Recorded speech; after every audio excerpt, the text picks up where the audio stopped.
What's going on, everybody? Happy Thursday afternoon with my man Rio, like always, talking some hoops. 5-game slate, solid slate. I mean, it feels like we have more Q tags on this slate than the 9-gamer and the 7-gamer. Is a spread out time. One game at 7 p.m. Eastern, one game at 8, one game at 8:30, one game at 9, one game at 10:30 Eastern. So definitely want to be around your computer, late swapping. It's awesome to have SaberSim over here. Makes late swapping a lot easier. Rio, throw it to you first. How's your Thursday going? How's this 5-game slate looking? I know you were a little discouraged from last night, but a good slate to bounce back. Yeah, for sure. Always money to be made. You got to have a quick or a short-term memory. But yeah, it's a decent slate, I guess. Some pretty high spreads. I think there's one clear game with Denver, Milwaukee looking like the one you're going to want to attack. But I mean, the Pelicans, Phoenix one looks pretty solid. I think there's a little bit of value and upside in the Charlotte-Dallas game as well. So, yeah, decent slate. Excited to talk through it with you. Excited to walk through all the SaberSim stuff. And, yeah, let's get into it. Absolutely. So, again, we will be pulling up SaberSim right here. First, got to say hi to everybody in chat. Our man Takedown, Jordan, Ricky, Jim. And by the way, Jim, I did respond to your message in the YouTube chat. Also, we do have the SaberSim spot in Discord. Drop it in there. They can help you out. Lyle's in here, Little Neck, Richard. Unfortunately, none Richard. I have put absolutely exactly $0 into it, though. Rio, I know, actually, not a long story, but short story. This is how I actually met Rio. Was a live final a couple years back in Denver. I was there on a free roll from somebody else. Shout out Deepwater, the absolute man. High stakes guy in multiple sports. He couldn't go. He sent me. Rio did qualify himself, took top 15, maybe top 10, I believe, that trip. You can correct me if I'm wrong. Met out with like Tambo, other guys out there. So that is how I met Rio, but I do not have one. I don't believe Rio has one yet, but tonight's the night I think he grabs one. NY, Carmen, Charlie, Wardo, Justin, Mark Davis, Al, Coach Sav, Matt, Josh, Paraby. What is going on, everybody? Beautiful day in Florida. And my golfers are doing all right, so I guess it's a solid day in Florida for them. Golf course playing very easy. Beautiful day here in Arizona, like usual. What about you, Rio? How's Utah today? Oh, it's really nice. I mean, depending on how you look at it, because all the snow is kind of melting. But I mean, beautiful. It's 45 degrees. It's nice to walk down to get some breakfast with my dad. So I got some steps in, spent some time in the sun. So yeah, it's nice. But yeah, I think at the live final where we met, I think I was 12th or 13th. Yeah, sounds right. Like both times you were 12th and 13th when I was with you, right? Yeah. Last year was fun too. That was cool being out there in Arizona. Yeah, but I don't have one yet. I've been getting closer though. I got 5th, I think, in the 725 like on Monday or Friday last week, and then yesterday I was kind of in like the top half until my Pistons and Celtics stack didn't do very good, and so yeah. Man, Pistons came to play, though, that's for sure. Obviously, there was no Jaylen Brown, but that team, and shout out to you on Malik Beasley. You were way ahead of the curve. I mean, I guess if I want to give myself props, I'll give some SaberSim. He helped me ship 55K earlier in the year. They were a completely depleted team, though. Now a healthy Detroit team. Beasley's hooping, man, so good to see that. Coach Sav, appreciate that. I think I finished 6th or 7th. Man, first place. Bobby Fi, his team, I put it in chat yesterday. He was insane team. I thought I had a chance at 2nd, 3rd, 4th. Levine let me down a bit. Wiggins a little bit. Bobby's been pretty hot too. He's the Millie maker like 3 weeks ago. Yeah, I mean, he's on fire for sure. Yeah. So, yeah, he won it there. But I think I took 6th or 7th. I appreciate that, Coach Sav. Anything else? Yeah, so they have a bunch of tutorials, Danny, on how to do lineups. We're not going to do – just look up upload, or you can put in SaberSim chat too. Someone can drop a tutorial, but it's very similar to DraftKings. Just type in on YouTube, SaberSim upload CSV. It's the same thing from FanDuel to DraftKings. You upload your entries right here, your contests. So you download your entries on FanDuel. Again, this is DraftKings. You would add it there. Upload your entries. You go through your build process, and then when you get to your lineups, there's a save button. And then it goes right to here. You'll just click this entry right here, or this drop down. It automatically saves it. Then you upload it to FanDuel. A couple steps though. So again, definitely go to SaberSim or go to YouTube SaberSim and look up how to upload a CSV to FanDuel. They'll get you covered there. Yeah, he did boat race. Very impressive. Then did the guy on DraftKings finish 1, 2, 3 yesterday? I know he was for a while, and it looked like he had the nut script. Did it finish that way? I think so, yeah. And also we got our friend Petty Theft was back in the streets last night. Walks into the 888, ships that in with 16 teams. I mean, that's just unfair how good he is. Shout out Petty Theft. He, very good. When we were in Denver, he took down. Talk about running good. He needed OT and Steph, and man, did he run good? But everyone has to run good at the end of the day. That was a funny story at the Denver Live final. I didn't know who Petty Theft was. I don't know if a lot of people even remember that. Like, I didn't recognize him in person, but like 2 or 3 years ago, he actually used to stream on Twitch, like in the morning. I don't think that like there would be like 30 or 40 viewers in there, and he was just kind of like walking through his process. I think he obviously stopped doing that when he realized that he was giving out too much sauce. But I was sitting at a table cheering on like CJ McCollum or something. He hit a 3, and like me and Petty Theft were the only guys that stand up, and we like look at each other like, let's go. And I didn't realize it was afterwards until like he won that it was him. So that was kind of a cool story. Yeah, I mean, it is cool when you get there. That like I was just grabbing a drink at the bar, and I'm like, yo, like this guy was sitting at the end. We're gonna get into basketball. We got 5 games. Just like, yo, shooting the shit with him a little bit. I was like, yeah, you qualify, take it. But he had 5 teams. I can't even remember his username though. Had been one of the richest dudes in there, just chilling, just drinking by himself, watching the game. Hardly even like cheering or anything. 5 teams though. I don't know. That's like $300,000. So yeah, those events are really cool. But you have to set if your goal is to make it there, a very small portion of your bankroll, and just act like you're burning money. It is so hard to get there. Second place, the biggest kick in the nuts. It's first place or it's last place in that thing. So when you get there, it's fun. It is very hard.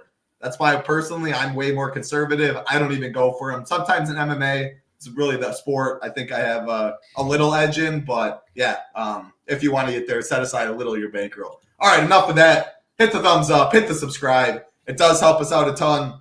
Again, we are screen sharing SaberSim. Most of you guys probably have been around the past 2 days. We announced the partnership on Monday. No better time to get in. Many of you were grandfathered in at the core deal. If you had Shiptimizer, you are able to build 150 teams on SaberSim and Late Swap.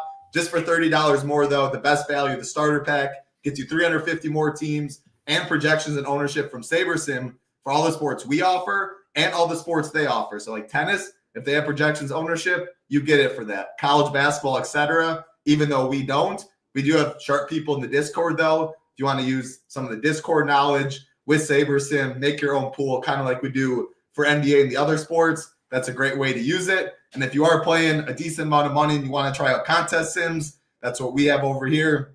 I've been using them. Rio uses them. Shout out SaberSim, continuing to improve.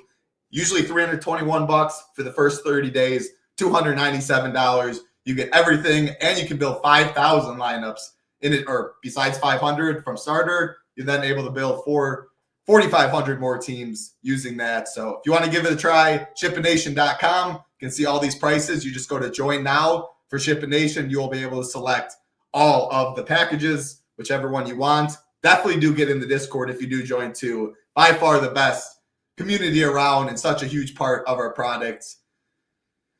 I think that's it. All right. Actually, before we do it, you said our man Wiggy said he wants to give away 4 tickets to the $18. How are we going to do this? Does he want to do it? You said he wants to be an all member? Yeah. So, all right. So what we're going to do is after this show, I am going to go into the Discord, Rio and I, and we're going to tag the NBA chat. So it's going to be just Discord only. You have to be a member. I'm not going to try like, hey, sign up right now and have a chance for $18. I think you should sign up anyway. If you get it done before the show and get in Discord, you will have a chance. Rio and I will think about a way to make it fair and something. 4 people, 1 each gets an $18 ticket. Shout out to Wiggy for that. Awesome stuff. A chance to turn $0 of your own money to $100,000 tonight. So awesome stuff there. All right, let's get into the first game of the night. Again, screen sharing SaberSim. When Rio's talking, I will be doing stuff in the background, kind of approaching it how I would when I listen to shows. First game of the night, 7 p.m. Eastern. Golden State Warriors, 4.5-point favorites over the Orlando Magic. By far the least, by far the smallest total. I was trying to think about how to word that. At 212.5 on this one. injuries on the Orlando side. Cole Anthony questionable, did go through shoot around. On the other side for Golden State, Trace Jackson Davis, not even sure that means anything anymore, is questionable himself. Looking at this game, I'm going to go to average on both projections and ownership. Again, that's taking 50% from Saber and SHIPIT Nation. If you wanted to weight them, you could do it that way as well. Sorting by ownership, Rio, looks like one of the least owned games on the slate. Kind of makes sense with two healthy teams and a low total. Looking, when I sort by value, only one guy or two guys above 5x. How much do you want in this game? Do you want to lock yourself into this spot early? Is it a full fade? What are you doing? I think this would be one of those nights where you kind of just say that the slate starts an hour later because this is not a game I have too much interest in. These are two of the slower paced teams in the league, and both play really good defense. They're both elite with their rim defense this season. Orlando's third best, and the Warriors are first in rim defense this month, which is not good for Orlando. I feel like we've been talking about this like since I've been doing shows with you. Orlando, they just don't have any guys that like any good perimeter players that can shoot the three ball. Like they got KCP. I don't think he's considered like a knockdown shooter, just like more of a 3-and-D guy. But I mean, they don't have anybody within the starting lineup that can really stretch the court, and it hurts them at times. You see how bad their offense looks this season, even when getting Franz and Paolo back. So not a spot that I really want to attack when the Warriors have the best rim defense in the league, and the Magic are going to be trying to get all their points around the basket. So I still think there's probably a little bit of upside for Franz and Paolo, especially if Cole Anthony were to miss, just because they're going to be dominating usage and taking all the shots. Because Cole Anthony is probably like the third highest usage guy on the team. You take him out of the lineup, it's just going to be probably like 35-40% of Franz and Paolo getting all the possessions. I'll probably be max one of those two guys tonight, though. Or maybe not, since it's a small slate, but I don't really have a ton of interest in either of them. The mid tier is pretty solid in that range. Some other guys in better spots that I'm looking at, but those are the only two I'm really considering. You can make a case for Wendell just because the value on the slate is not very good right now. He's been playing good, but like I mentioned, the rim scoring for the Magic is going to be tough to come by tonight. So I don't really anticipate a very solid game coming from Wendell Carter Jr. Kind of just hoping that you luck box into like a double-double from him. And then the Warriors side, I think it's kind of a full X out. These guys are playing really well right now, both on offense and defense. But, just a really low-scoring game. You can make the case for Steph. Pick-and-roll defense for Orlando is the spot you want to attack. But, it's still a really low team total, so I don't really have too much interest. The prices are okay. Like, Jimmy at 7.6 is solid. 6.2 for Pods is a little bit too much. But I think Draymond is okay. He's actually been playing really well alongside Jimmy, been above 30 DraftKings points in 4 of the 7 games with Jimmy Butler in the lineup. So it probably would be Steph, Jimmy, and Draymond, but I think it's a max one on each side. Yeah, it makes a lot of sense. This is by no means a game I want to go overboard on. Like we said from the beginning, two healthy teams, the first game of the night on a slate that has decent amount of Q tags. They're all going to be they're almost all going to be low owned, so they'll make your lineup different on a 5-game slate. But yeah, I think 2 pieces in this game max, one on each team, is all I really want in this one. Next game, definitely one that looks a lot better. Let me click over. This one should be good. Denver Nuggets 3-point favorites over the Milwaukee Bucks. 241 total, which is the biggest on the slate. Injuries on this side, though, nothing. On the Milwaukee side, obviously they're still without Bobby. Nothing on the Denver side. So, 2 healthy teams in this one, but you sort by value. A lot more guys showing 5x. Looking at ownership, a lot more guys showing some ownership. Both Jokic and LeBron on this slate. Or LeBron, what am I talking about? Giannis right here, or LeBron is on the slate too, but I'm talking Giannis in this game. Looking at ownership, Jokic 14, Giannis 13. I do think a lot more optimal builds are going to be more mid-tier. Instead of stars and scrubs, it's going to be more balanced stuff because there's not too many like 3K guys. I'm not loving these guys in the 3K, low 4Ks.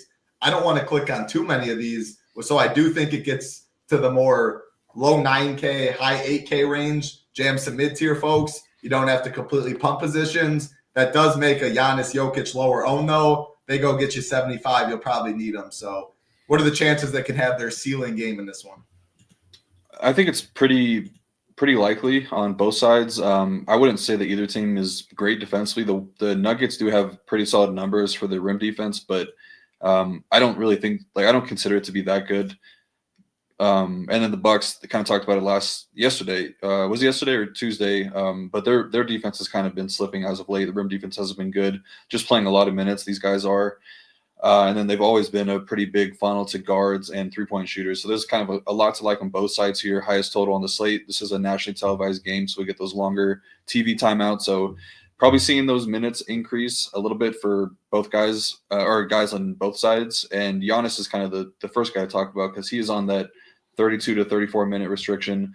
Got to exactly 32 last game. I think he gets up to like 35 tonight, for at least 34 on the low end. Just because it's a nationally televised game, obviously against Jokic, against one of the best teams in the West. But yeah, I think there's a ton to like on both sides. Probably going to be a spot where I get at least one on each side, and I would be totally fine if I have like 5 guys in this game because the pricing makes it kind of easy. Outside of Jokic, 12.3K is obviously tough, and talk about it all the time in Discord. It's like obviously he's a great play if you really anytime he's on the slate, but at 12.3K, like you need 75 probably from him. He could definitely do it. I would say the matchup is a little bit tougher. I think Brook Lopez kind of matches up decently with him and Giannis too if they want to throw Giannis on him. But there's just not a ton of value that you're confident in. Like there's maybe some stuff opens up on Charlotte, but even those guys, like the guys you're looking at are KJ Simpson, Damian Baugh, maybe Musa Diabate, and those guys are in the 4Ks. It's not like we're getting those pure 3K punt value. So it's going to be tough to get to Jokic. Obviously, if you have 12.3K left over, you plug him in and you'd feel pretty happy with him if you like how the value in the lineup looks there. But I think Jamal Murray is probably the guy that I'm going to be looking to. It's a really great matchup. I love attacking the Bucks with guards all season long. They're bottom 7 in pick and roll defense, bottom 5 DVP versus point guards this season. Jamal they played 2 games last year. I think one of the games Jamal got injured, only played like 16 minutes, but in the first game he put up 35, 2 and 5, 48 DraftKings points. Coming into the game in pretty decent form, lost some run due to foul trouble against the Pacers, but is shooting 24 from 39 from three-point range over his last 4 games. So really good form for Jamal Murray. He's my favorite option on the Nuggets tonight. And then I'm really fine getting to like MPJ, Christian Braun, Russell Westbrook, Aaron Gordon. I think Aaron Gordon is probably the top guy. I was looking at his season stats because he's been playing really well lately. I just want to see like how he's shooting the ball. And I don't think that anybody would consider Aaron Gordon to be a good 3-point shooter. Like was quite bad playing with the Nuggets over the last couple of years and never was really that great when he was with the Magic. But he's shooting like 42, 43% from 3-point range this season, which is well above league average, I believe. And we've seen him have some really big games with the game plan the Lakers had where it was leave Aaron Gordon open, let him beat them. And then he had a huge game against the Pacers and didn't see a ton of minutes either. So I think that he's a totally fine option tonight. And probably going to be needed to play more minutes than usual because he's going to be the primary defender on Giannis. If he can avoid foul trouble, I think he's a pretty good bet to pay off the 5.3K price tag. MPJ been playing really good this month, averaging 22.6 points per game, 9.4 rebounds, 2.3 assists, 41.2 DK points. Seen his minutes be very strong as of late. Rebounding the ball really well. So yeah, a lot to like about MPJ. Matchup is good with the Bucks having a below average catch and shoot defense. So I'd like him a lot. And then Braun and Christian Braun and Russell Westbrook, I would probably want to be max one of those 2 guys because I think if one is getting more minutes, the other one's going to be negatively affected. I kind of think this could be more of a Westbrook spot. I feel like he matches up a little bit better with Dame, even though they like Christian Braun's on-ball defense. I just feel like Dame is a little bit quicker than Braun is. I feel like Russ matches up a little bit better there. I could be wrong, but I definitely want exposure to both of those guys and a lot of the Nuggets pieces. So yeah, I think Jamal, great. MPJ, Aaron Gordon, really good. And then Braun and Westbrook are definitely viable. And then on the Bucks side, pretty straightforward. Like I'm not getting to Kuzma. The numbers have been very bad for him playing alongside Giannis and Dame. The usage just comes way down. Very small sample, but I don't think that they really brought him over to make him a high usage guy. Just going to be more of like a stretch 4 that provides some secondary offense. He's too expensive at 6.5K, so I'm okay getting away from him outside of game stacks. But I think Giannis and Dame are both very, very good tonight. This is a really, really cheap price tag for Giannis. Even if he were only playing 32 minutes, I feel like you have to have interest there. And he's been really good against the Nuggets in his career. Last season put up 55 and 76 DK points against them. I think he's my top spend tonight. So I would love to start my lineups with Jamal and Giannis. I think that's a very, very strong start. And then Dame is very good as well at 9K. He's been He was playing really well going into the All-Star break, been playing well post All-Star break. Nuggets have actually been pretty bad against point guards, allowing the 8th most fantasy points per game this season to them, the 2nd most assists per game to the position. Probably going to see Dame get to like 38 minutes tonight. 9K is a really good price tag, and I don't think that he's going to be too high owned because that 9K range has a lot of very strong guards. So I do like Dame a lot tonight. And then the last guy I'll mention is Brook Lopez. I think he's kind of sneaky. Been playing really well, and with Bobby Portis basically done for the year, his minutes have been very solid, playing 30-plus in 4 straight games post All-Star break, shooting the ball really well, and he's actually been rebounding a lot more, which is kind of rare for him to be. I mean, it's rare that he doesn't rebound the ball a lot, but right now he is rebounding the ball, so that's kind of rare. I just don't get how you're that big and you're averaging like 3 or 4 rebounds a game, but I digress. He's in a 48-minute sample with Kuz, Giannis, and Dame on the court. His point per minute production does increase a decent bit at 0.97 fantasy points per minute. And I think the defense that he provides on Jokic is going to be needed a lot tonight. So we might see him match Jokic and get like 36 minutes tonight. And I would think that would make him a very, very viable option at 5.6K. Yeah, Brooke pulled the Steven Adams for back in the day. Box out and let your Giannis's of the world grab every single rebound like Westbrook.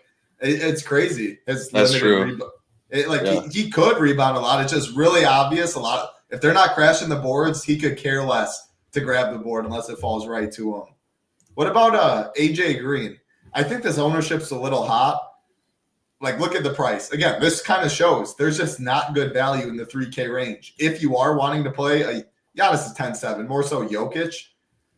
Like, can you get to AJ Green? Again, this might be like 18%. I don't know. Maybe it's 35. If it's 35, there's no chance I want 35% AJ Green. But thoughts on him? Yeah, I kind of agree with what you said there. I don't really want to play somebody in that range that high owned. But I mean, he is playing a lot of minutes right now. He's just all scoring dependent. I just don't. This could be a spot where it's literally Giannis and Dame taking like 30 shots apiece, with it being a nationally televised game. Like, I just don't see a ton of shot volume going his way. But he gets hot though. I mean, the thing is that ownership, like trying to make a case for a guy that's getting a decent amount of ownership is never good. Yeah. Like, it's the other way where like he can, if he makes his first 3 threes, he'll chuck, and it doesn't matter where on the court. Like, they get him the ball. His job is to just pull it right away. But if those threes don't go in, it's so hard for him to be on the optimal. Yeah, if you look at like his game log, just shot attempts, it's all threes. Took 8 shot attempts last game, 8 3-point attempts. The game before that, he had one shot attempt that wasn't a 3-pointer. So it's like you're right. If he doesn't make 3 or 4, you're probably drawing dead with him.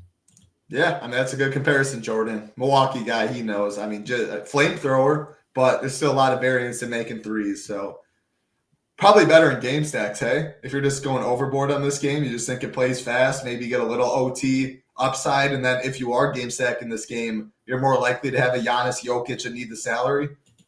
Yeah, I think that does make sense. Probably not that you have to slates. Force it or anything, but yeah, I would say like it would have to make sense if I'm playing AJ Green. I don't want him to be like the last guy in just because I need the salary. Like, I would rather move other things around to make the lineup make sense.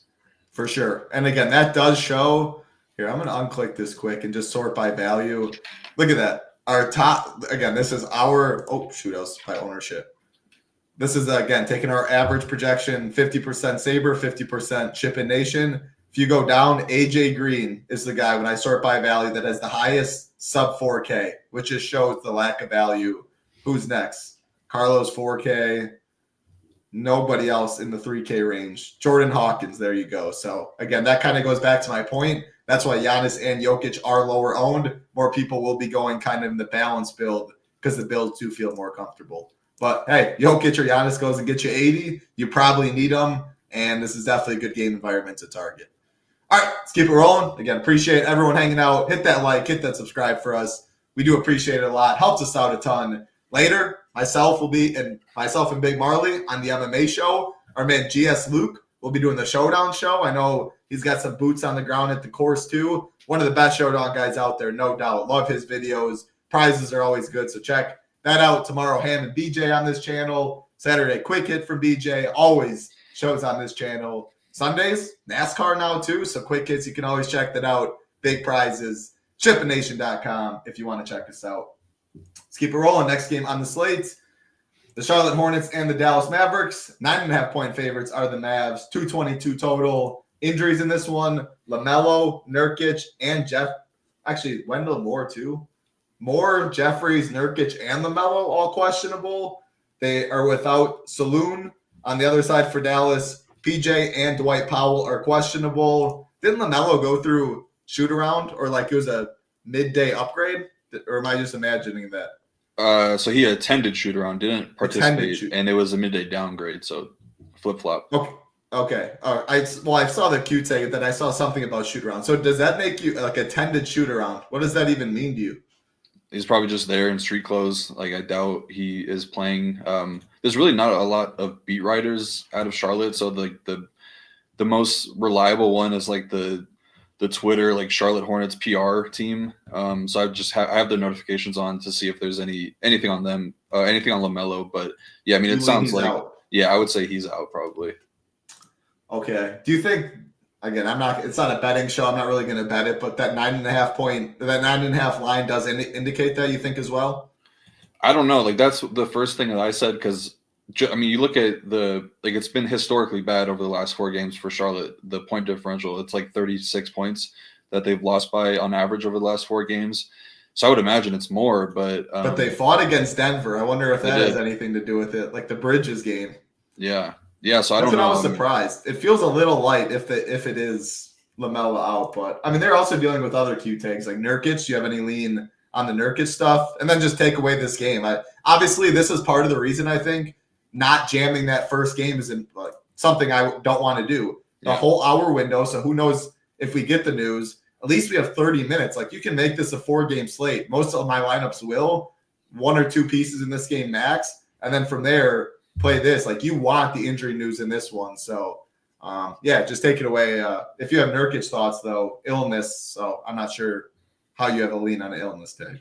No, I mean, it's got to be leaning more doubtful for him. He didn't see the court the last time Charlotte played, I believe, right? Because I think some people played him and he had straight up 0. I have to double check because I don't think that he saw the court the last time the Hornets were on a slate. So I don't know if that was when he got sick and that's the reason why. But midday downgrade with the illness tag, you kind of always lean out there. So that's kind of what I would imagine. Then you're getting Moussa Diabate back into the mix. He's going to be the backup center. Makes sense to play him over Nurkic either way. Did you have something you want to say there? Or I was looking. You're right. I clicked on LaMelo, and so they played Nurkic played on the 24th. They played Golden State the next day, and Nurkic didn't play. Yeah. I have no clue for what, but it makes sense. It would make sense that, like you're saying, that maybe an illness, something popped up. People did get screwed from in Discord. So what you were saying was correct, though. Coach's decision. Okay. Yeah. So there's never the like I said, like the beat writing is really bad for Charlotte. I mean, I wouldn't imagine they have a deep team of beat writers because it's the Charlotte Hornets, but they got deep announcers. Oh my God! Don't even get me started on that shit. I don't know. I guess it's a very polarizing argument. Like, a lot of people think he's the best. A lot of people think he's the worst. I think he's the worst person. I know. Well, there's no in between because that's all you notice all game. Yeah, it's insane. Like, I love the enthusiasm. I love that he probably loves his job, but like, let's dial it back a little bit. It's the fucking Hornets. But yeah, there's just the beat writing's bad, and the post game press conferences don't really provide too much info. So I don't know about Nurkic. I would just imagine he's sitting, but like you said, you don't want to load up on too much in that first game. Just hope that we get the news earlier throughout the night, and then that would open up a lot of value in this game. I think. Like, even I'm not too worried about the matchup as much because the Mavs, I think getting Dwight Powell back into the mix, he was only supposed to play like 8 to 12 minutes, ended up playing 16 against the Lakers because they really needed that rim protection, and he was just out there fucking fouling guys. Like, that's all he was doing. He's just fouling guys. There's also a really funny Twitter account called "Did Dwight Powell Get Hit in the Face?" and it's just clips of him getting smacked in the face like every other game that he plays. So it's actually funny. I had to give them a follow. It's like the "Did Zach Ertz break a tackle?" one. It's just funny. People are creative on Twitter. Don't hate on my man Zach Ertz. He made me some cheese this year. That's true. I mean, no, he's the man. The dude hasn't broken a tackle in like 7 years, though. True.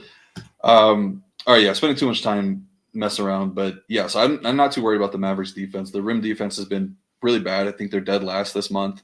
And then Charlotte, over their last 4 games, they've obviously been giving up a ton of points because of the huge point differential, but it's been a lot of 3-pointers that they're giving up, and the rim defense has been pretty bad. But it's mainly been the 3-point defense that has really been failing them.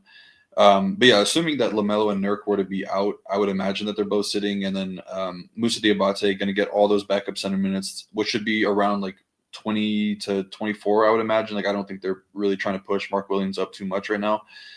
So he'd be viable at 4.5K in a good spot for guys that are going to be scoring around the basket. And then Miles Bridges, like we mentioned all the time, he's going to have just a massive role. Just like, I don't have the numbers in front of me, but everything is really good. Like the assists, the usage, the rebounding rates are all very good, and that of somebody that should probably be priced like 9.5K. It's just, if they can keep the game close, he's probably having a really good game.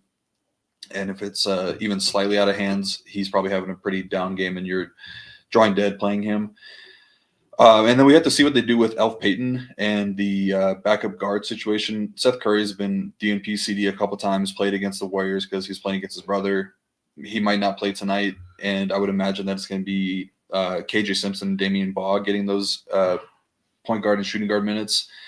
But the starting lineup definitely matters, because if Elf is not in there, if he's not starting, then he's probably not playing. I think this is the last day of his 10-day contract, so they might play him over KJ. But yeah, they've been kind of just like ruling those guys out, whichever one is starting and coming off the bench. Whichever one's starting, the other one is usually just not seeing the court. But yeah, if LaMelo misses, I'm playing Damian Baugh again. Like he was awful last time. I don't think he made his first field goal until he missed like 10 shots and still put up 25 fantasy points. Does a little bit of everything. If he can make more shots in his first couple rotations, he probably would have finished with like 30 plus fantasy points, and he would be like 5K tonight, but only 4.1K. If LaMelo is out, going right back to KJ and Damian Baugh. On the Dallas side, fine price tag for Kyrie, 9.2K. He was really good against the Lakers. I think Lakers are pretty bad against guards, so that was a good spot for him. But he did it with 5 stocks. He had 3 steals, 2 blocks, I believe. I'm not really counting on Kyrie to get 10 fantasy points on stocks on a nightly basis. Could happen again here with Charlotte being a bottom 5 turnover percentage team this month. So he might get like 4 or 5 steals this game, but never really something you can count on for a guy like Kyrie, who's not super defensive minded. But the matchup is good. I prefer some of the other guards in that 9K range. Yep, Dame. Prefer Dame. Yeah. I prefer Ant. I prefer Booker. All those guys to Kyrie tonight.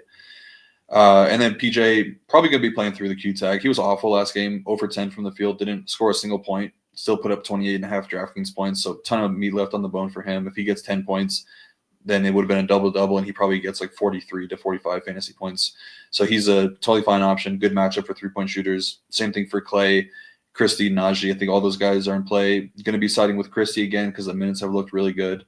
I think he's going to continue to start. I don't think that it was a one-game thing where they wanted to get him a start against his old team. I think he's earned the role. He's been really good since coming over from the Lakers. Talk about it a lot, so I won't dive into that again, but all the efficiency numbers are a lot better for Max Christie on Dallas than they were on the Lakers.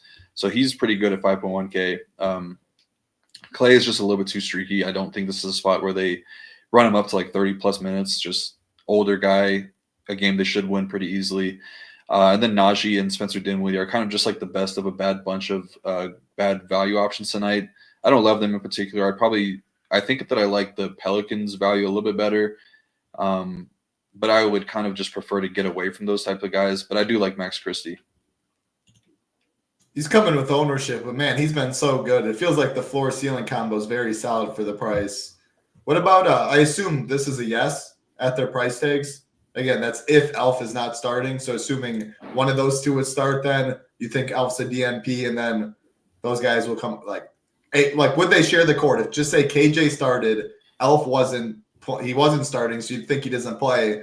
Baugh and KJ will still share the court a little bit, even if they don't at their price tags. Could you play them together?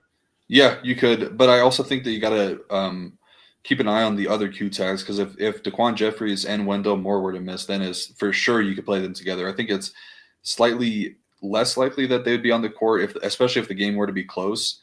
But they both got there in a pretty big way against the Warriors because they lost by like 30 points. And it was just like, it was Ba, KJ.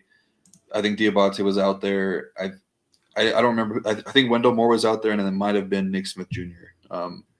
So yeah, if they lose Moore and Jeffries, those are two kind of garbage time players that won't be in the rotation. So yeah, you could definitely play them together in that case. See that? What's going on, Aaron? Good to see you. All right, let's keep it rolling. Nice game on the slates.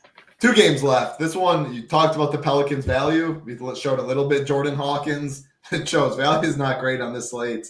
Phoenix Suns, 7.5-point favorites over the Pels. 237 total in this one. Bradley Beal's questionable for the Suns. And Kelly Olynyk and Bruce Brown are out for the Pels. That does offer some of that value. The Carlo, the Alvarados, the Hawkins of the world.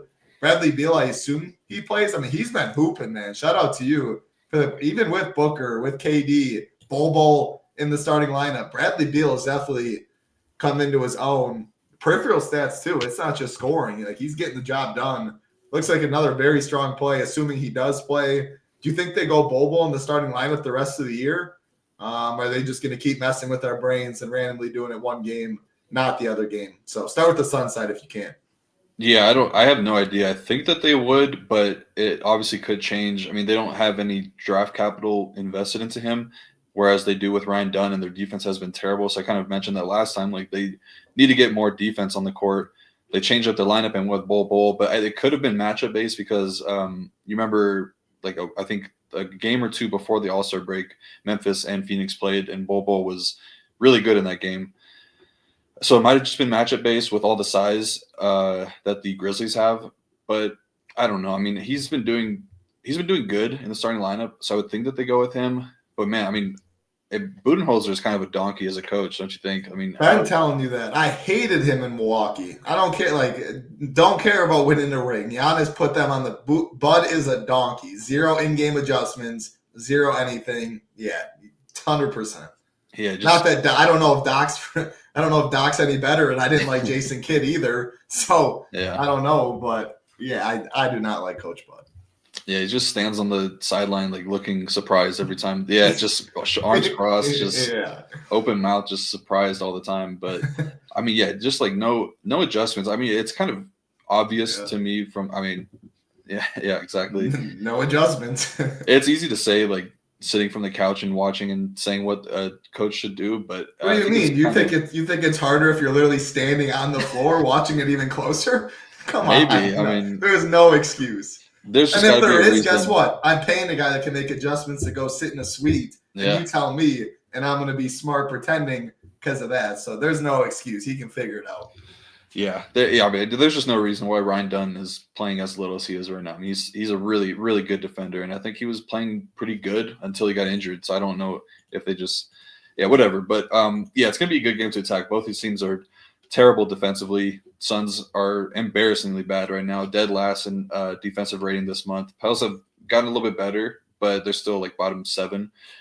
Huge rim funnel for the Pelicans, huge 3-point funnel. They're dead last in 3-point defense this month. And then the Suns, a team I want to continue to attack with guards. A little bit tougher here because the Pelicans don't really have that true point guard. They've been running a lot of their offense through Zion, but still should be a really good spot here because there's no areas of strength for either team defensively, I would say. So should be a lot of points scored here. And we know the Suns are going to run their guys out there for a lot of minutes. Zion should be able to score Will here. Great usage numbers. All the tracking stuff looks really good. He played 29 minutes last game, so slightly more than he normally does, but was terrible. So it's just tough. He's almost 9K. You're hoping for like hyper efficiency, scoring and rebounding and all that stuff when he's on the court. It's just it's tough to pay almost 9K tag for somebody that's not playing a lot of minutes. So don't really want to get too much of him. I like Trey Murphy because I know that he's going to play a ton. Price is coming down a little bit more. Really good matchup. Suns allowing the 5th most threes per game this month. He's been kind of shooting. He's a streaky shooter. Takes a ton of shots, and sometimes it goes down, sometimes it doesn't. Only made 3 threes in his last 2 games. Went 3 for 10 last game. But I think this is a get right spot for him.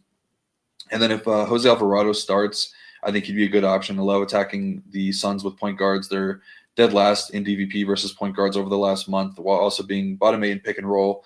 So yeah, a lot to like about Alvarado. And I kind of skipped over CJ. Never really have a ton of interest in him. He can hit for big games. This would be the spot for him to do it. Definitely would be a max 2 of the Zion, Murphy, McCollum. I'm actually you could probably throw Alvarado in there because those are kind of 4 guys that all do a lot of ball handling. So I doubt there's a situation where all 3 can get there. I kind of prefer to be max 2 of like the Murphy, CJ, Alvarado grouping, just because I definitely view all those guys as lead ball handlers. So it's kind of tough for them to get there. But I think you can make the case for being max 2 of the top 4 guys. And Missy has been playing really good lately, double-digit rebounds in 3 straight games, kind of finding his footing playing alongside Zion, which was a big issue earlier in the season because they don't have any floor spacing. But this should be a pretty good spot for him. Mentioning with Edey last time out, Suns are a bottom 6 rebounding team this month, and he's shown a slightly better floor playing alongside Zion. So I think he's okay, 4.7K. I think I would prefer him to – there were some centers in the earlier games like Wendell Carter Jr. I think I like the matchup a little bit better for Missy. And then probably a little bit better for him than Diabate. Then dropping down to Mikovic, he does have a chance to start. He should be taking over the Kelly Olynyk role. And if he does start, he'd be really good. I think he's kind of good regardless, just because he's a floor stretcher, has shown decent point per minute upside. It was really good in the G League earlier this season. Been okay as a pro. And then Jordan Hawkins, good matchup for him. I was listening to a podcast yesterday or the day before that it was just talking about like every Western Conference team, and Jordan Hawkins in specific, they went into like a deep dive into his shot profile this year, and it's been, he's clearly just like a chucker, like catch and shoot guy, but he is like one of the worst guys at scoring around the basket. I think he's only taken like 20 something shots around the rim, and around half of those shots get blocked. He just has like no finishing capability. It was a crazy stat. I don't know if that was like the exact stat, but it was something along those lines. He's a sniper, though. Yeah, for sure. Obviously, others he would never be in the NBA. Yeah. But yeah, his shot efficiency is kind of down in comparison to last year. He's been injured a lot of the year, had the back injury that held him out for a couple of weeks. So it's probably just him not finding a good rhythm. But I do think that he has a lot of talent as a 3-point shooter. So this would be a good spot for him. I definitely think he has more upside than like the Dallas guys. I prefer him to AJ Green too. Definitely over any value anybody would be considering in the Golden State Orlando game. And then on the Phoenix side, pretty straightforward. If Bradley Beal were to miss, then we're talking about Grayson Allen and Royce O'Neal. One of those guys would be getting the start. I think that Grayson, he's been playing pretty good lately, and this is a good spot for 3-point shooters. So I would kind of lean him. But yeah, KD and Booker, I think, are both in really good spots here. KD going to be matched up with Trey Murphy, I think, which will be a really good spot for him. Been pretty solid this month, averaging 44.3 DK points per game. Shown a little bit of upside, not really what you love to see. He's only topped 55 DK points twice, but I think this is a spot where he could reach that mark again. So I do like KD. Slightly prefer Booker at 8.8K, especially Bradley Beal were to miss, because then he's going to have a pretty big role. They could go with Tyus Jones too. I forgot about that. But yeah, he didn't play in the overtime loss to Memphis 2 days ago. He fouled out, so should be well rested. Only played like 36 minutes that game. Probably touching 40 here. Been really good. Went for a double-double in that game, averaging 7 assists this month and over 2 threes per game. And with the Pelicans being dead last 3-point defense and bottom 2 in transition, I think there's a lot to like about both KD and Booker here. If Beal plays, I imagine he's a full go. He might miss, though. He's been playing so many minutes, and he's not the most durable guy in the league. They're 7-point favorites, so maybe they're thinking they can win this game without him. I don't know if they necessarily can, because they've just been so bad. And Pelicans have actually been decent lately. But yeah, if he plays, I think he's probably the best points per dollar play on the Phoenix Suns. And assuming Bol does not start. If Bol does start, then I'm going right back to him, playing him in a lot of my lineups. And then if Beal were to miss, just got to see who the starter is going to be. They have 3 ways to go. It could be Tyus, could be Grayson, or it could be Royce. And he's really confused why it's not Tyus. You want to add any thought to that? Well, they've been running Booker at the point guard position, so they've been running Tyus as the backup. I don't know if they like him there, but yeah, it's been Booker running the point. Yep. If Beal's out, I think like a min 1 Suns is. I guess again, this is the second last game, but it's only an hour from the Bucks game. It doesn't mean like like 30 minutes before game time is like the latest that a team's supposed to report. Doesn't always work that way, but it's definitely possible. We get that between, again, this is 7 Eastern, 8 Eastern, et cetera, to make it easy, what you're looking at, like 5:30, we get that news. And then you don't want this game. Like, this game would become so much worse. Again, like a Franz, Apollo, one guy, sure, but as we keep going on, these Q tags are big. In this last game with LaMelo, Nurkic, PJ, I know you think's in, but if he was randomly out, if Beal's out, like so much changes. You want these later games, and they're better anyway. Like that Magic Phoenix game. What am I saying? The Magic Golden State game isn't even good anyway. Healthy, the lowest total on the slate. So yeah, mainly a 4-game slate for me. Will we'll have very little exposure. I'll just be sprinkling and making rules, probably max 1 on both sides. Do you have time to answer this one? Why you use min on players why do you use min on players you like? Sorry. Because so what that's doing is that's forcing, like putting the min exposure, max exposure. He liked Devin Booker and KD. He said he wanted to be overweight. So we have him projected at 12 and 16%. So I am saying I want at least 20% Devin Booker today, at least 15%.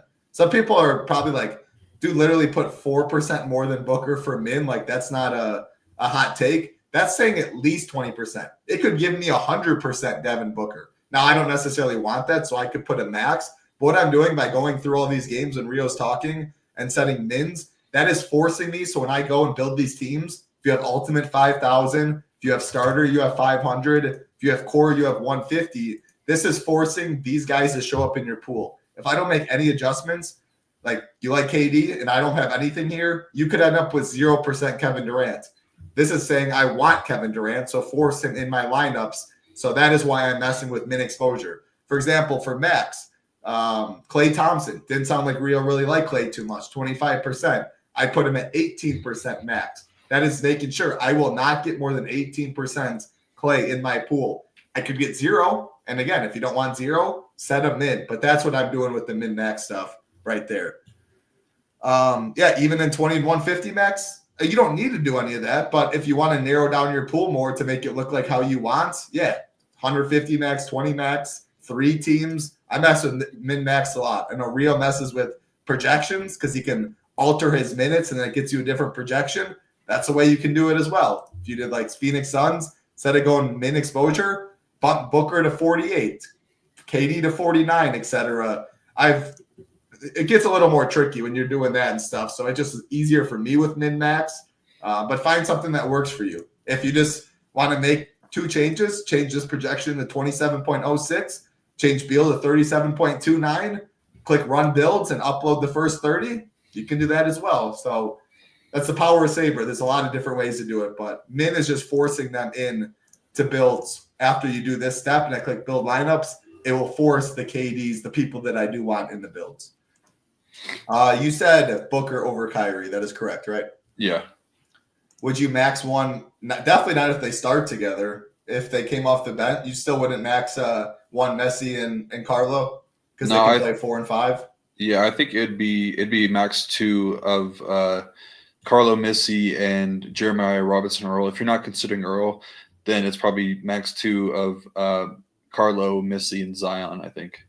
Yep. And then, like Jordan said, like I'm just looking at ownership and comparing it, and like that's what I'm doing min. 28%, I want more Ant, I'd go like 35 or whatever. If I want underweight on Ant, I'd go like 22 or whatever. And again, that's just setting a hard cap there. But if you think the ownership's off, you can change the ownership. So always things that you can do to add and improve. SaberSim is an optimizer. All right, last game of the slate. So I just want to add on that really quick. The cool thing about SaberSim too, I saw Jordan from SaberSim actually mention this yesterday in chat. When you do the min exposure and then run your builds, it's going to have minimum of like 20% of whatever person you give 20% of in the pool and in your lineups. So it's kind of cool to just like narrow it down because then you're starting to build out a player pool exactly how you want it to look. Exactly. That's the reason to do all this. Build a player pool how you want it. After that, that's the benefits of being able to build 500 versus 150 teams. You have more in the pool. 5,000, obviously a lot more in the pool. Can make more changes there, but good shout there. Last game of the slate, Rio. Again, appreciate everyone hanging out. Los Angeles Lakers, 6.5-point favorites, actually down to 6 now over the Minnesota Timberwolves, 229 total. No injuries on the Lakers side for the Timberwolves. Ant's questionable. Feels like he's always questionable and he always plays. Dante questionable. Curious to think if that's a true Q tag. And then Rudy Gobert is out. And man, Naz Reid, I mean, we've been saying this for a while. It's no surprise, but he is a hooper. Give me Naz for 36 minutes any day of the week. Not that he's playing 36 necessarily. Maybe today. This got to be what? The second nationally televised game. 2 solid teams. No Gobert. Maybe you can add a couple more minutes to these guys. But yeah, Naz Reid 100% is someone I want. But interesting. Sorting by value, only 2 guys above 5X are 2 of the more expensive, LeBron and Ants. Take this one away.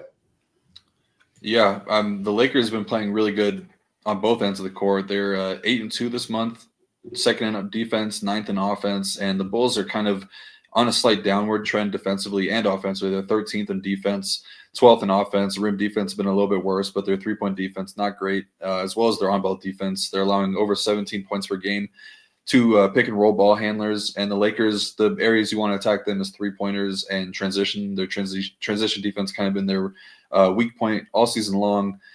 I would imagine Ant full go. He's been playing through injuries his whole career. I mean, anytime he's injured, he comes back, plays full minutes. I remember last year, it was a game against the Pacers. He rolled up his ankle in like 4 minutes into the first quarter. Everybody was proclaiming him dead because I actually think I cored him that night. And then he comes back and drops like 40 in the second half, just went crazy. But yeah, I mean, he's an Iron Man. He's going to play through injuries. He's talked about it a bunch. Talk about all these kids and people that come to pay a lot of money to see him play. He's going to play every time that he can. So I think he's going to be a full go. And then, yeah, Dante DiVincenzo, it sounded like him and Julius Randle should be back in the next 3 or 4 games or so. I don't know if Dante's going to play tonight. They definitely could use him because they were pretty thin in the backcourt. They've been, running out Jalen Clark and Dillingham and some of these other guys they like Clark. Yeah. For what, 2 years? Yep. Yeah. But yeah, I think they could use his defense. I think that if he can go tonight, I would imagine it's closer to full. So he had the toe sprain. That's kind of tough to come back from, I think. But yeah, we'll see what happens there. It's really not too much. If he's in, I don't think you're not considering anybody that you were already considering. Maybe that makes Conley a little bit worse. If you were considering Jalen Clark, he's probably not as much in play, but they might start him and then just keep Dante off the bench. But I really just think you're considering the guys up top and Ant Edwards and Naz Reid.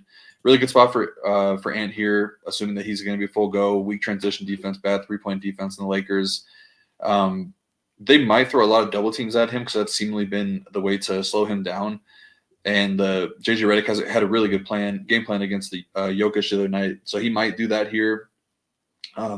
They've done a good job this season slowing him down. He's averaging just 33 DK points in 2 games this season, but he's been on fire this month, averaging 32 points per game, 7.7 rebounds, 4.8 assists, and 53 DK points. Good price tag for him. I still think there's a ton of upside. I mean, he went off against OKC, and that's probably the toughest matchup for guards, I would say. So I think he could definitely get it done here. Naz is really expensive, but it's definitely warranted. I mean, he's been playing 40 minutes a night.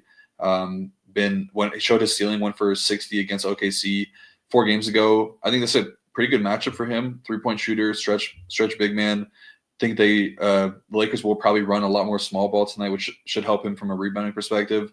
So I still think there's some upside, but this is probably the ceiling price tag. We talked about it when he first was getting those starts for Randle. You play him basically until he gets 8K, and then it starts to get a little bit too much. But it's a good matchup, so I don't mind Naz here. Did you want to say something about that? No, I'm in on Naz. 38, 40 minutes. Yeah. Especially if you think they're doubling Ant. I mean, someone's got to do something. I'm definitely playing. He's going to show out today. But yeah, you're right. We've been touting him for a long time, ever since Randle went down, even before. Anytime you could play Naz at 5K when Gobert and them were still hurt, he's just such a point. Or when Gobert and Randle were still in, Naz off the bench just playing low 20s minutes, he still gets there from a point per minute. I'm not jumping off now, especially on a 5-game slate. 47 could be enough today. And most definitely could be enough. So, yeah, I like it. Yeah, that's a good point you make.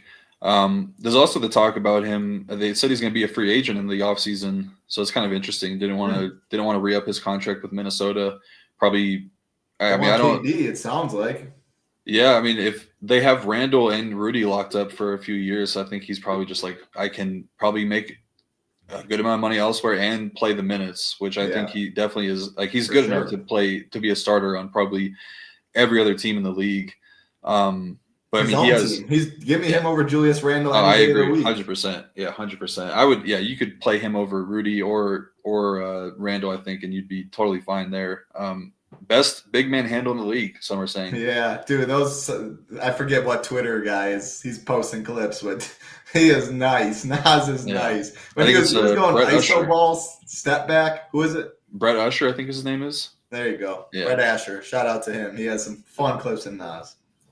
Yeah, he's been hooping right now, but I think Randall's cheeks though, Wardo. I know you're a Knicks guy. Man, I can't stand watching Julius Randle. When things don't go his way, he is the last guy you want on the court. Yep. I think that's probably it on the Minnesota side. I just think that it's a little bit too thin for the value. Like maybe if Jalen Clark is playing, he's playing good minutes when he's starting, but he just doesn't do a ton. I think he's just more out there for his defense. Jaden McDaniels, I think, is okay. He's way up there, but his ball handling kind of increased last game, was hooping. I mean, he's been kind of coming into his own as an offensive player. He's always been elite defensively, but he's starting to do a lot more on offense as well. So you can probably consider those three guys for Minnesota, but I don't think that I want to get to these secondary plays very much. And then the Lakers side is pretty much Luka and LeBron or bust. I think I side with Luka now. The price is starting to separate a little bit more, but his role was really good last time. He's been playing his best two games with the Lakers. Last two games put up 70 against the Mavs, which everybody was kind of expecting, but he still looked good, like getting a ton of rebounds. Didn't take a ton of shots, so it's still surprising to see him get that many fantasy points. But yeah, he's historically been very good against Minnesota. Not this season, he has been as good, but last year averaged 62.5 DK points against them. Obviously had the very impressive Western Conference Finals against them where he was going off every game. And his minutes are starting to increase. Got up to 35 against the Mavericks the other night. Probably getting to like 36 tonight, I would say. So, yeah, he's good. Sign me up for Luka. And then LeBron, tougher matchup. I think Jaden McDaniels is going to be on LeBron tonight. And then that should leave Ant on Luka, which I think is a better spot for him. But, yeah, we have a small sample with him sharing the court with Luka. It's around 80 minutes. Slight dock in usage, assist rates, and rebounding rates. So all this stuff kind of coming down while he's sharing the court with Luka.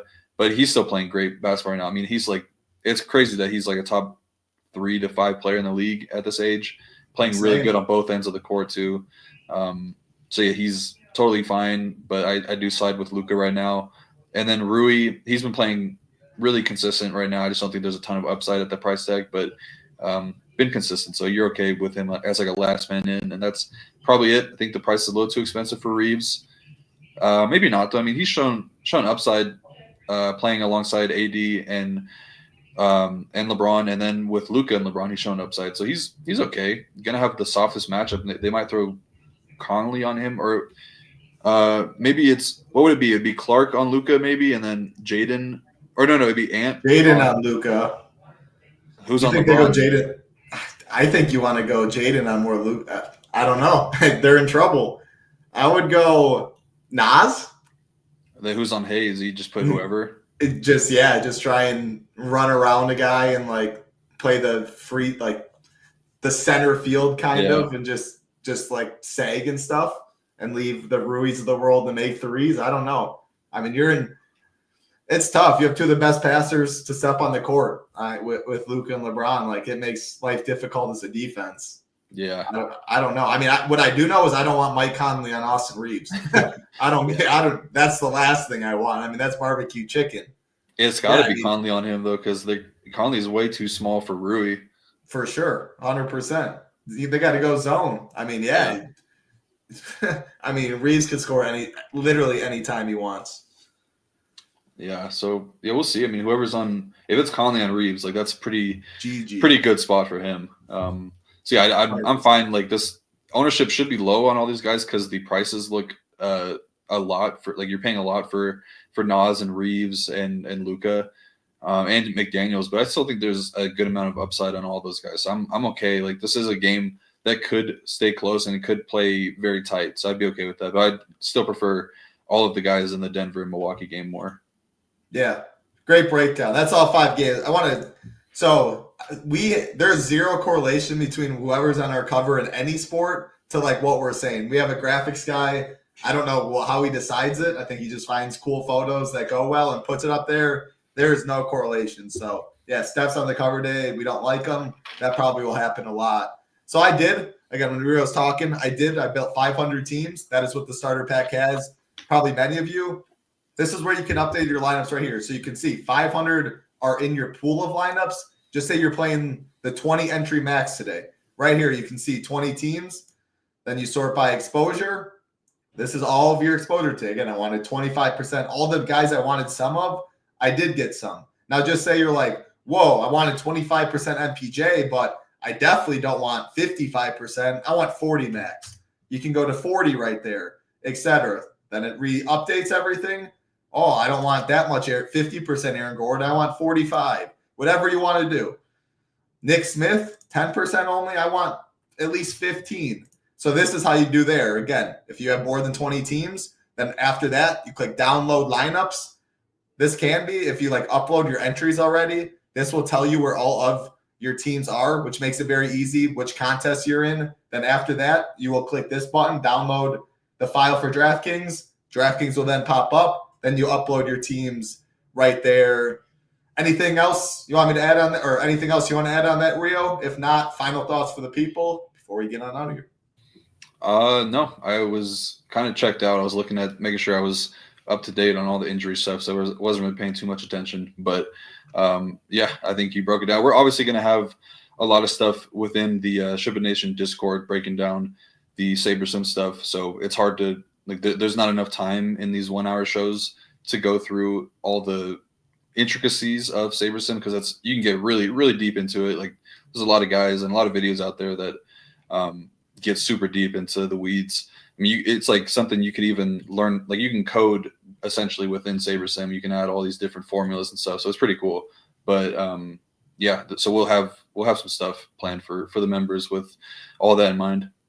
Yeah, and again, there's videos out there right now. A lot of SaberSim videos for NBA, for PGA. Search them up on YouTube. We definitely will. Do have stuff coming on the horizon, though, so be on the lookout for that.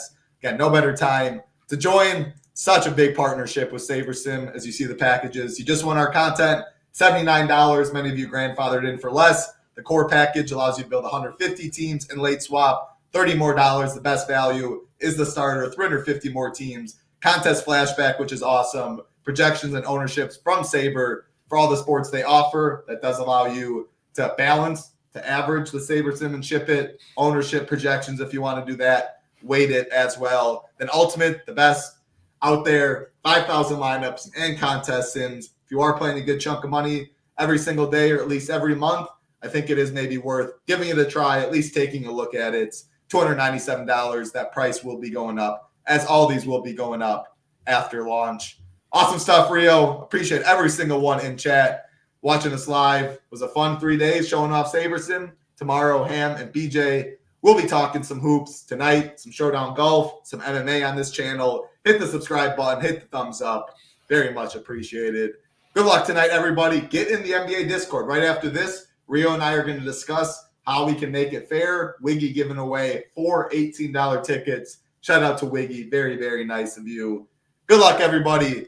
Hit the thumbs up on the way out. For Rio, I'm Titletown. Good luck tonight. Peace.